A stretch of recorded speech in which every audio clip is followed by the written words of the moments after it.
Hello friends, आज जिस movie को हम एक्सप्लेन करने वाले हैं उसका नाम है मैनिएटर। ये एक खूंखार शार्क की कहानी है। मूवी शुरू होती है और हम देखते हैं कुछ लोग समुद्र किनारे बैठे आपस में बातें कर रहे होते हैं। असल में ये लोग समुद्र की सैर के बारे में बातें कर रहे होते हैं। सीन चेंज होता है और हम देखते हैं एक लड़की जिसका नाम किडो होता है, वो समुद्र में तैराकी के लिए जा रही होती है। जैसे ही वो कुछ दूर जाती है तो शार्क उस पर हमला कर देती है और उसे अपना लुकमा बना लेती है कि कैप्टन और उसकी बीवी एक जगह पर बैठे होते हैं। तभी वो लोग भी वहाँ आ जाते हैं जो समुद्र की सैर करने के लिए जाना चाहते थे। फिर हम देखते हैं वो लोग बोट में सवार होकर समुद्र में घूम रहे होते हैं। कुछ दूर जाकर वो दूसरी बोट में सवार हो जाते हैं। तब कैप्टन जैसे से उसके ब्रेकअप के बारे में पूछता है और वो उसे सब कुछ भुला देने का मशवरा देता है। वो सब लोग बहुत मजे कर रहे होते हैं। तभी वहाँ एक शार्क दिखाई देती है। दूसरी जानिब हमें एक लैब दिखाई जाती है जहाँ एक उस्ताद कुछ लड़के और लड़कियों को शार्क के काटने की मालूमात दे रहा होता है। तभी हम किडो के फादर को भी वहाँ देखते हैं जो उस उस्ताद को कुछ दिखाने और बताने आया था। वो बताता है कि मैंने आज तक ऐसी शार्क नहीं देखी। ये हमारे लिए एक खतरा साबित हो सकती है।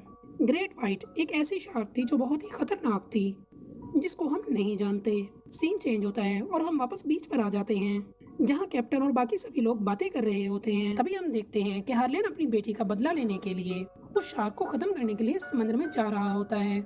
दूसरी तरफ कैप्टन उन लोगों को शार्क दिखाने लगता है। वो एक बीच पर पहुंच जाते हैं। तभी कैप्टन की कॉल आती है और वो उनको बताता है कि हम तुम्हारे साथ नहीं आ रहे और तुम्हारे साथ इसी फोन के जरिए राब्ते में रहेंगे। दूसरी जानिब हरलैन बोट में बैठकर उस शार्क की तलाश में होता है। तभी उनमें से एक लड़का अपने हाथ पर चाकू मार लेता है जिसकी वजह से उसके हाथ से खून बहने लगता है। तो कैप्टन उसे पानी में जाने से मना करता है। सीन चेंज होता है और हम देखते हैं कि उनके साथी समुद्र में तैर रहे होते हैं। तभी हम देखते हैं कि उस लड़के के हाथ से खून निकलना शुरू हो जाता है जो चाकू की वजह से उसे चोट लगी थी। तभी अचानक एक शार्क उस लड़के पर हमला कर देती है और उसके साथ मौजूद लड़की पर भी, और उन दोनों को मार देती है। फिर कुछ देर बाद सनी और जेसी और बाकी तमाम लोगों की आंख खुल जाती हैं। तभी हम देखते हैं कि जेसी और वेल के हाथ में वो रेडियो होते हैं। वो कैप्टन से बात करने की कोशिश कर रहे होते हैं लेकिन उन्हें कोई जवाब नहीं मिलता क्योंकि उन्हें मालूम नहीं होता कि कैप्टन मर चुका है। फिर वेल एक नाव लेकर समंदर की तरफ चला जाता है और उस नाव से कैप्टन की बोट तक पहुंच जाता है, मगर उसे वहां कुछ ठीक नहीं लग रहा होता। दूसरी जानिब सनी और जेसी अपने साथियों की तलाश में समुद्र किनारे उन्हें आवाजें दे रही होती हैं। तभी उन्हें अपने एक साथी की लाश नजर आती है।